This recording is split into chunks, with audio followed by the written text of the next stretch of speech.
circumstances. Now, you and I know that circumstances can alter a person's outlook. Circumstances can alter a person's attitude. Circumstances can alter a person's approach to life. And we know this almost instantaneously, even if you ever call someone on the phone and the first word that comes out of their mouth, you can tell something is amiss. You can tell something is wrong. Or if we meet someone on the street, it only takes a moment to discern that something is out of sorts. But with Joseph, there was no negative alteration in his character despite the great changes to his circumstances. So let's look at verses 33 through 45. Let Pharaoh look for a man discerning and wise, and appoint him over the land of Egypt. Let Pharaoh take action to appoint overseers in charge of the land, and let him take a fifth of the produce of the land of Egypt as a tax in the 7 years of abundance. Then have them collect all of the food of these good years that are coming, and store up the grain for food in the cities under Pharaoh's authority, and have them guard it.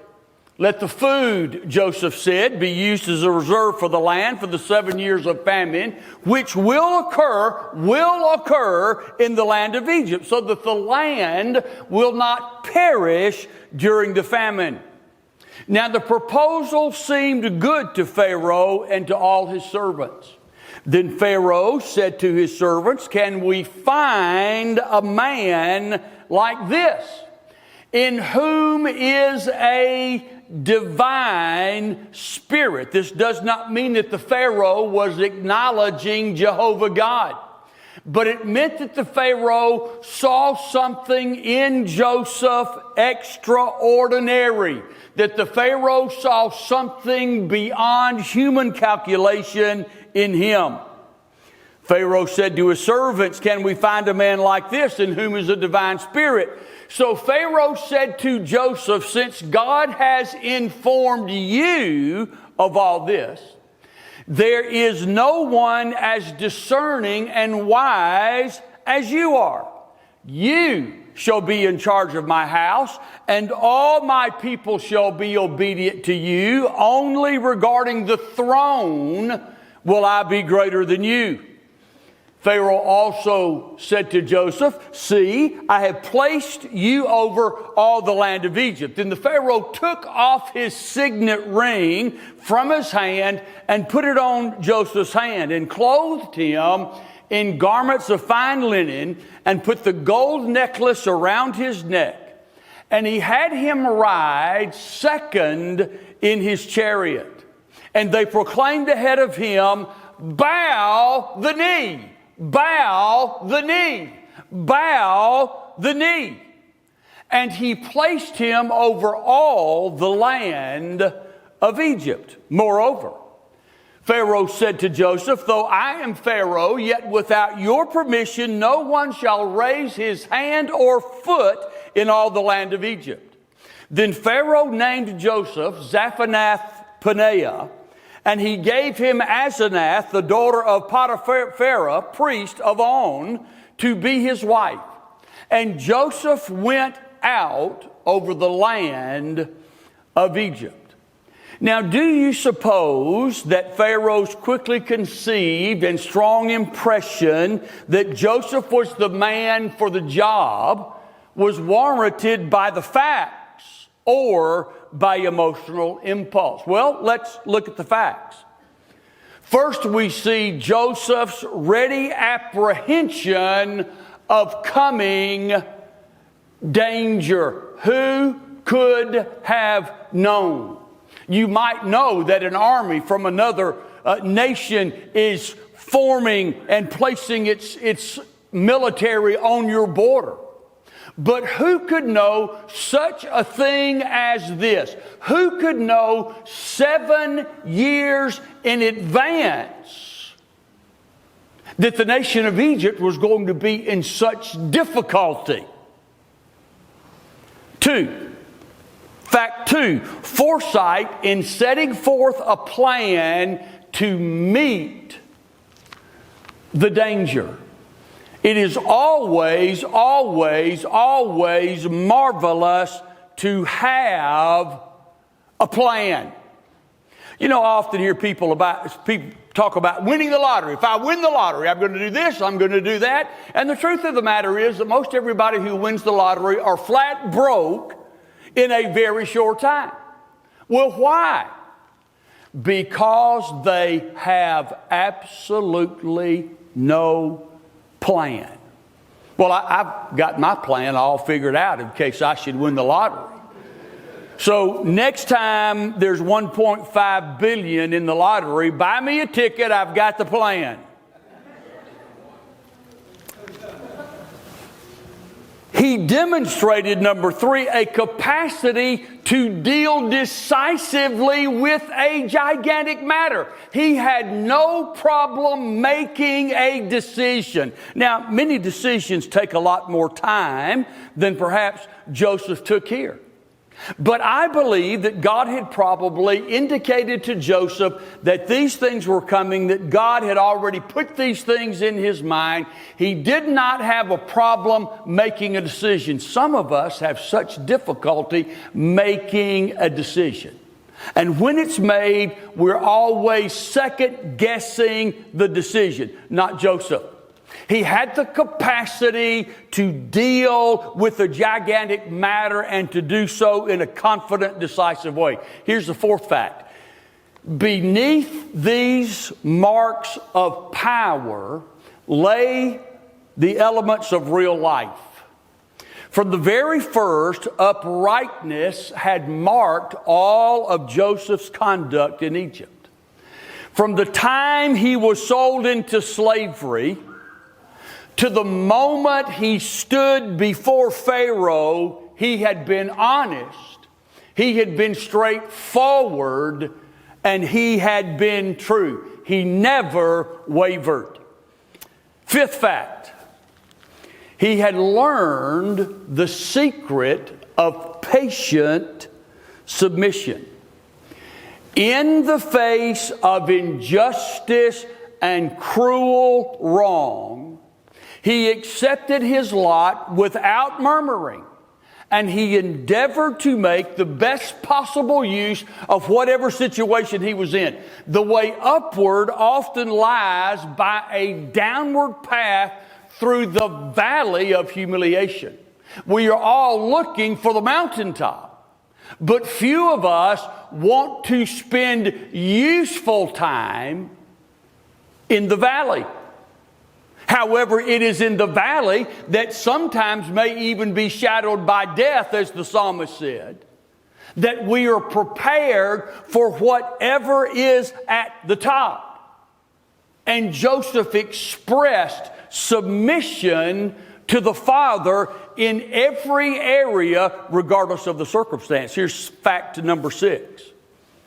He was bold to use the powers God gave him, whether it happened to be interpreting dreams, as he did for the Pharaoh, or showing sympathy, as he did for the butcher and the baker in times past, or organizing even a national policy. He put into practice his divinely given faculties. And may I say to you that putting to work what God has given us brings to us great confidence in what is before us. Sometimes people will say, well, you sing mighty confident. Yes, and maybe if I'm wrong, I'm going to be confidently wrong. But put it to work. Know what God has given you. And you know what God gives us to serve the church can serve well outside the church. I've always believed that. And it's true today. In the exercise of his God-given abilities, Joseph found the best possible way of preparation for his life work. Wherever it was, from managing a household to managing a prison, and now to managing a nation. The secret of power, Joseph shows us, is the secret of character. And the secret of character is the indwelling presence of God. How many of you here tonight believe that God's presence actually lives in your life? Now don't just say that because we say it all the time, but do you really honestly believe the presence of God indwells this physical body in which you live? It would be interesting, would it not, for everyone to write an essay on how that has made a difference and does make a difference and will make a difference. Though Pharaoh was a pagan, he at least recognized that Joseph was a man who communed with a high and mighty divine power, whoever that power may be. Now watch this. When we live with God,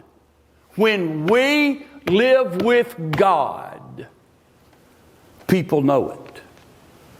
And when we live with God, our whole being is affected. Even our demeanor when we live with God. What a difference it makes. I've got to tell you, if I didn't believe that, I would never step on this platform to preach. If I didn't believe that, I would never sit in a staff meeting on Tuesday morning to lead in the direction that we may be going. I would never set forth a vision for what I sense that God wants us to do. It is God living and dwelling in us that makes a huge, huge difference. All right, let's go to verses 38 and 39. Then Pharaoh said to his servants, Can we find a man like this in whom there is a divine spirit? So apparently he did not wait for an answer. So Pharaoh said to Joseph, since God has informed you of all this, there is no one as discerning and wise as are you. Now in verse 45, the Pharaoh gave Joseph a new name. What was that name? Zaphanath-Paneah. Can you say that with me? Zaphanath-Paneah. That particular name has several possible meanings. One, it could mean the revealer of secrets. It might also mean the support of life. It might also mean God spoke and he came to life. Well, which one of these, which one do you suppose it is? Well, I don't know. But I would suggest that no matter which meaning perhaps seems most appealing to any one of us, each of these names indicates how God used Joseph. And so here is a pagan Pharaoh giving to Joseph a name that fit him perfectly. All of them speak of God's use of Joseph. When the Egyptian people thought of Joseph, they could not help but think of his relationship with God and how God acted through him. Now, wouldn't it be interesting if any one of us were to be renamed by unbelievers who have contact with us on a regular basis? What do you suppose that name might be? If the unbelievers who know you were asked to rename you, would that name be associated with God? Would that name be associated with how God has demonstrated His life and His power in our lives? Or would it be a name totally alien to anything concerning Christianity? What kind of name might any one of us prefer? You know, it would be interesting, wouldn't it, if this Christmas, at all the parties that are going to be going on in the businesses and maybe around our neighborhoods, if we use this as a kind of a game. Rename at least one person who is here and see what they write out. See what they say. Now, I was thinking that maybe we could do that tonight, but I did not want anybody's feelings to get hurt this evening. Maybe that can come later. But think about this.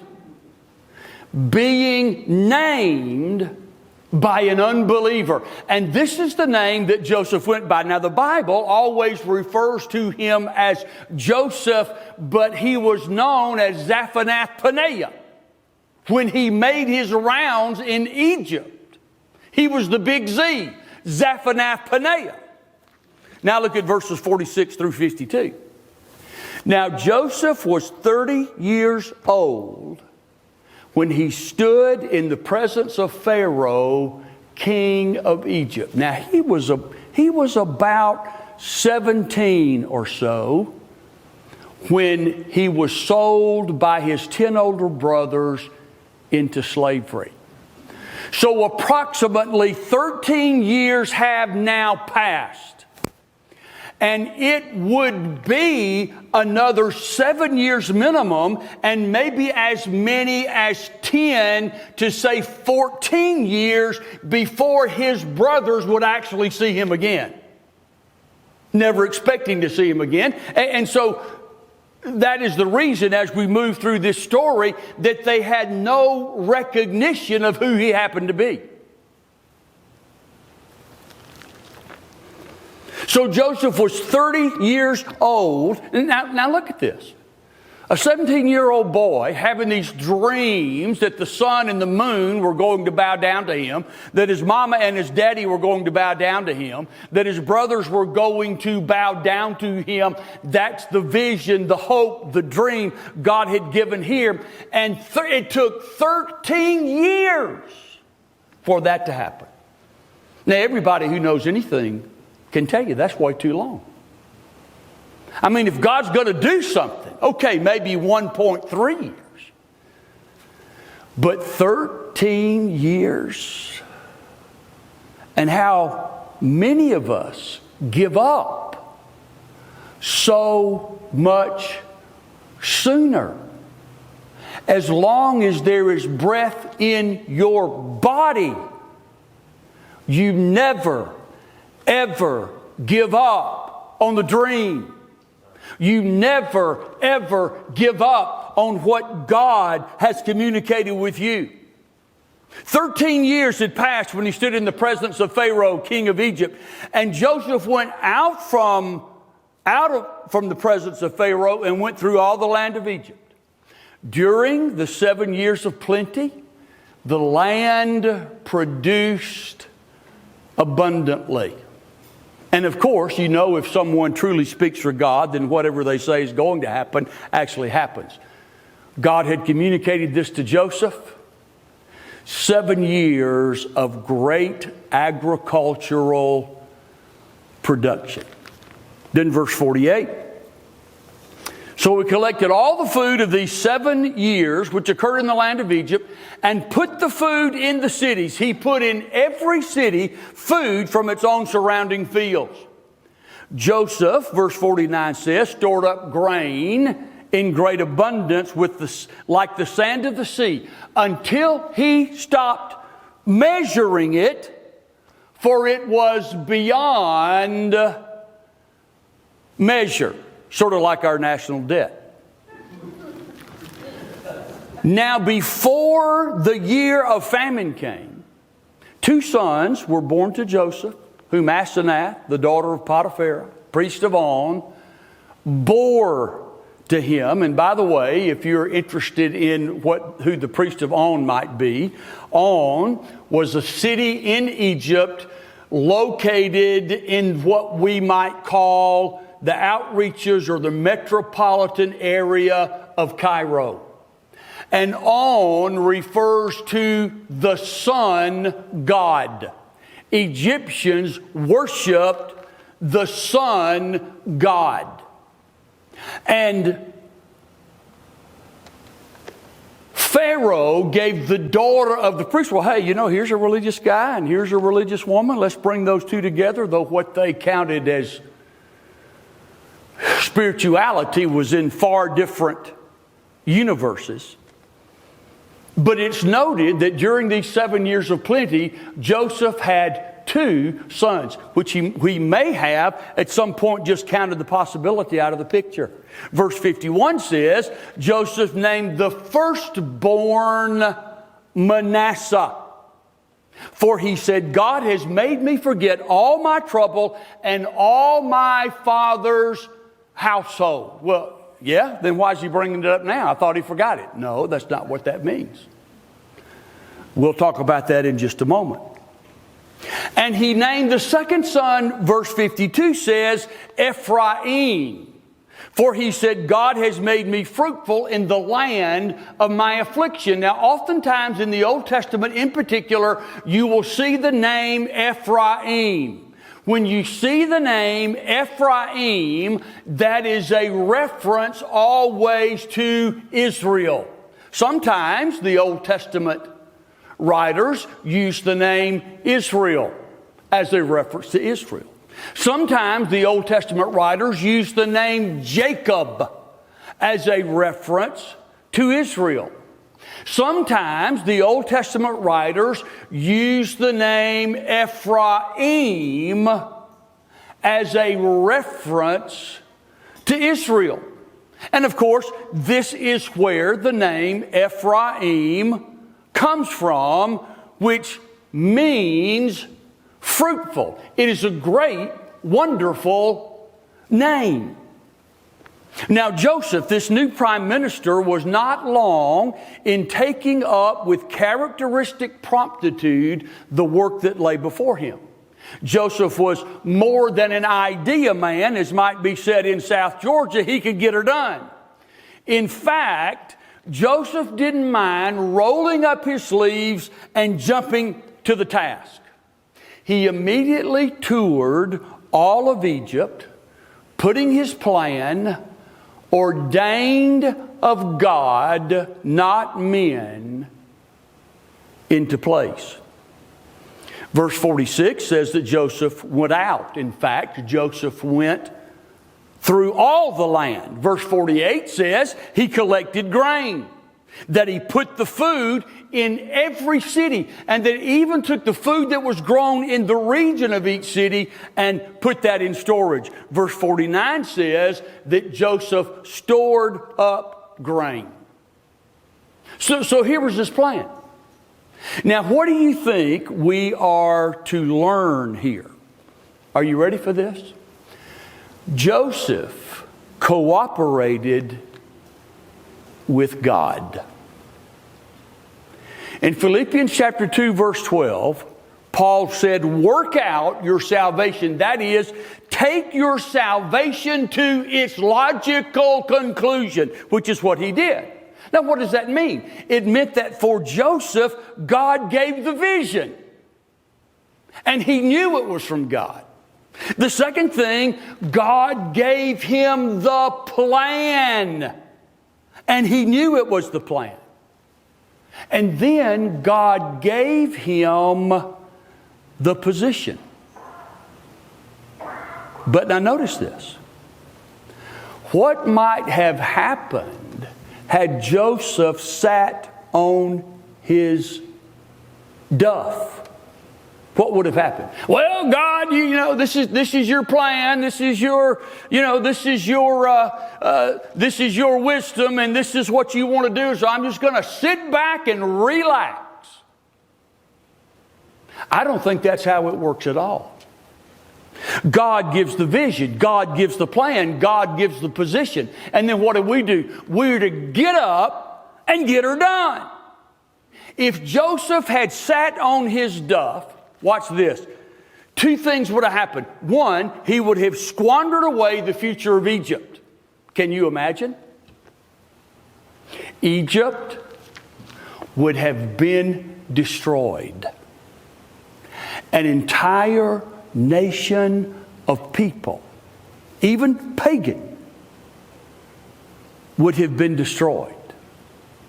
Here's the second thing that would have happened. The future of God's people would have been destroyed. There were two nations at risk if Joseph had not gotten up to get her done. Now, what does this suggest to us? Here it is. Number one, God has His part. And He fills His part beautifully. However, it is up to us to cooperate with Him. It is up to us.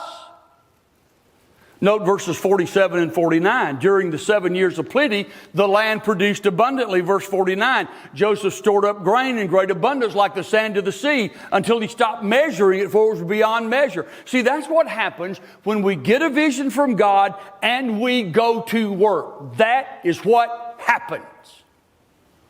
By the way, what kind of future does Countryside Baptist Church have as far as it depends upon our cooperation with God? What is our future? How would you rate it on a scale of 1 to 10? Have you ever heard the expression, when it rains, it pours? Well, of course you have. For a while, it seemed that all it did was rain in Joseph's life, that all he had was trouble. But now, all he has is prosperity. Think about it. In chapter 41, God not only made Joseph a prince, but He also made him a husband and father. You know what that might be called? Icing on the cake. Sure. You know, when God gets ready to do things in our lives, He does it with style. And He was doing it with style in Joseph's life. Now, we are not surprised to learn that Joseph recognized and acknowledged the name of God in the names of his two sons. Verse 51 tells us that Joseph named the firstborn son Manasseh, a name that means forgetting. So look at that verse. Joseph named the firstborn Manasseh, for he said, God has made me forget all my trouble and all of my father's household. He knew what had been done to him. He knew the injustices that had been heaped on his life. He was not unaware. However, it's wonderful that everything in his life held importance and significance for Joseph. Everything without exception related back to God, and it sprang forth from God. In naming his firstborn child Manasseh, or forgetting, Joseph did not mean that all memory of all trouble and home had been wiped out. Rather, he was saying that he was not looking to the past, but to the future. Many people have no future because they are stuck in the past. Do you know anybody like that? Many people find themselves in quagmire because they just can't get over what happened in the past. The most relevant thing for Joseph now is that he had a new outlook. He had a new point of view. Now he would judge everything from that new perspective. The past would not control him. He would allow the future to call him forward. Many years ago in another state, another church, I agreed to counsel a wife and a mother who 17 years after the fact was still grieving the death of a child. She had other children. She had many things to occupy her interests. But she allowed the past to control her life. She became imprisoned by the past and, not surprising, got swept up into a flood of bitterness. By the time she reached my office, she had gone down for the third time. Her house was a pigsty. Her husband was miserable. Her obsession drove one of her daughters from home. And this woman, who still had so much to live for, refused to see any reason whatsoever for joyful living. Now you may want to write this down. I did not put it on the screen because I want you to hear it and I want you to write it. God always has more for us in the future than we could leave in the past of 1,000 lifetimes. Would you like to hear that again?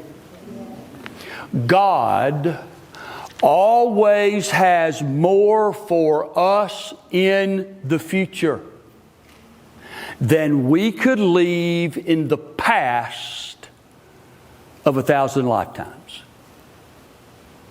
It is paramount to let go of events gone by, especially those which cannot be fitted into any rhyme or reason. Say goodbye to that which cannot be changed.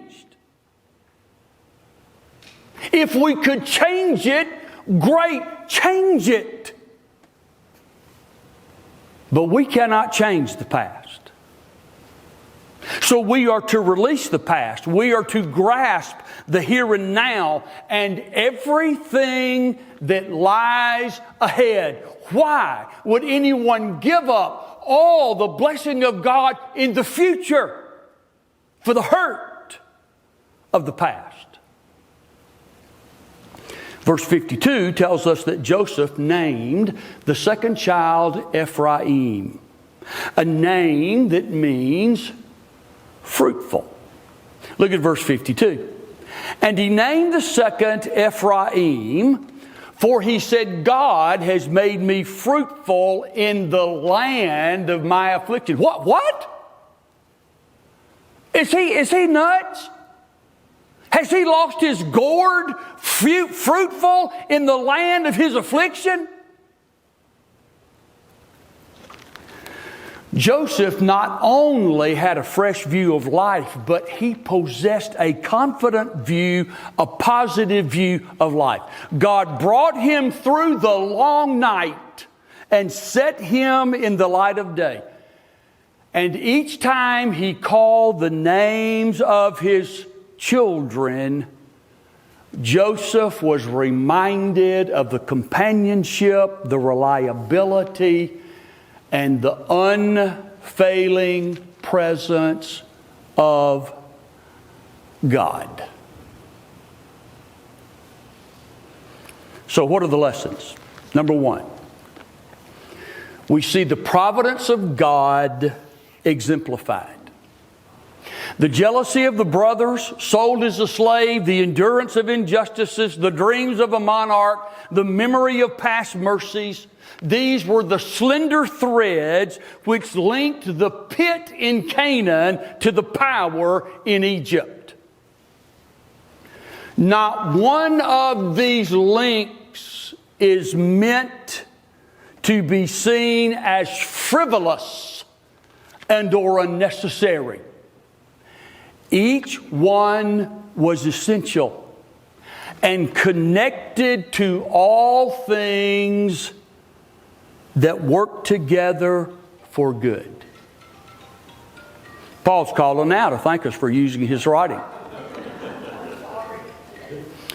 Never hesitate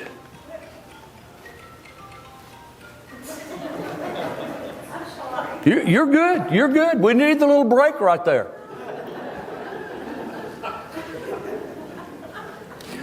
Somebody take her phone, will you?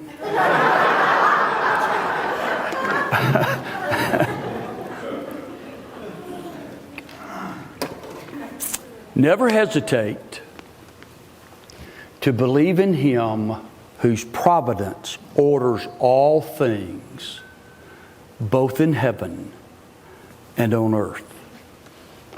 Lesson number 2, God's righteousness revealed. God honors those who honor Him. And at the last, God will justify Himself. Though His providence often appears like a piece of tapestry looked at from the underside, the pattern is there and only needs the true standpoint to perceive it. See, we see things from the underside, and we think God has lost His ever-loving mind. But God sees things from the upper side. And He is doing His work all along. In that great day, when everything is seen clearly, it will be the testimony of every servant of God that He has done all things well. In the meantime, it is for us to rest in the Lord and wait patiently for Him. Third lesson, God's wisdom is justified. Those years of trial must have been a great mystery to Joseph. The misunderstandings, the misrepresentations, the persecutions were severe. They were protracted, but they brought the needed discipline for the subsequent years of exaltation. There is a plant called the century plant. There are several in the neighborhood in which I live, and when I'm walking, I see these century plants. Listen, it takes 100 years for the century plant to bloom. 100 years! Now, I don't know how that plant knows what 100 years is. It's just the design that God put in it. By the way, I was at the chiropractor today, and I was reading this sign on the wall that said, "Hey, did you know your head is as heavy as a bowling ball?" And I thought to myself, I wish Dan were here. So I said, that's pretty curious to me. How much does a head weigh? So I got up and I was sort of kind of reading through this thing on the wall, and it said that actually the average weight of a head is 12 pounds. And that if we're not holding our head straight up, that when we tilt it over 1 inch, it's like adding 10 pounds to the bowling ball that's up here. So you bend your head over 3 inches, your head now weighs 42 pounds.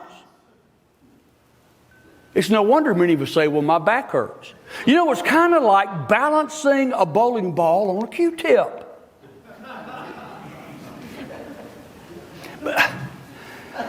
Listen, I have fun anywhere I go. It just doesn't matter, man. I'm reading at the chiropractor. And so it was telling me about the head. And it said the head is so large because it had to evolve to protect our large brains. And I thought to myself, large brains? I do not know most of these people. And then it said below, the head has been designed. And then it said another couple of sentences down, the head has been designed. And when my chiropractor came out, I said, Doc, come right over here just a minute, please. I said, I have an issue with your reading material hanging on the wall. I'm interested in the head being a bowling ball. But even more than that, I'm interested in the fact that in the very first sentence is used the word evolved. And then twice, within 2 sentences, the word design is used. I said it can't be both. So which is it?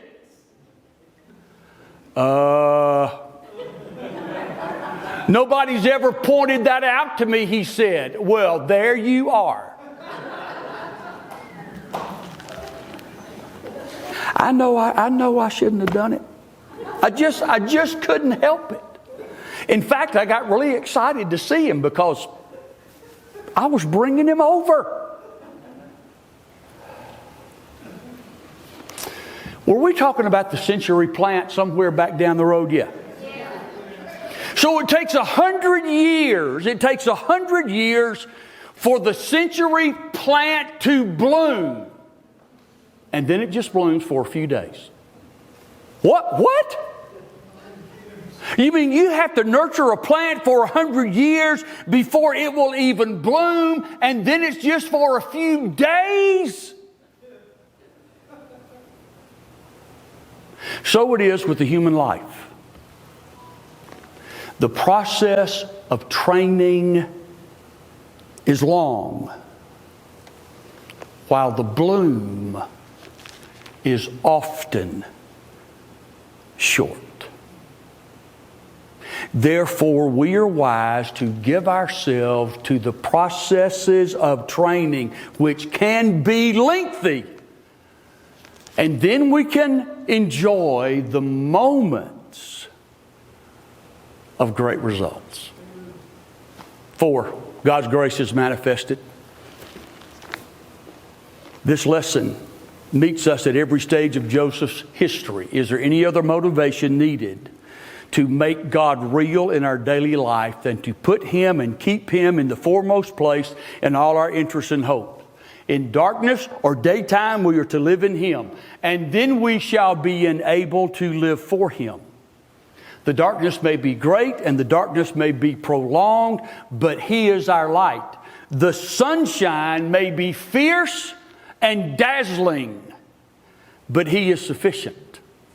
Whatever our pathway, be it shadowed or bright, He is near. He will keep and make our lives strong, sweet, beautiful, fragrant, and blessed. Are you ready for this? So just get her done. Let's pray.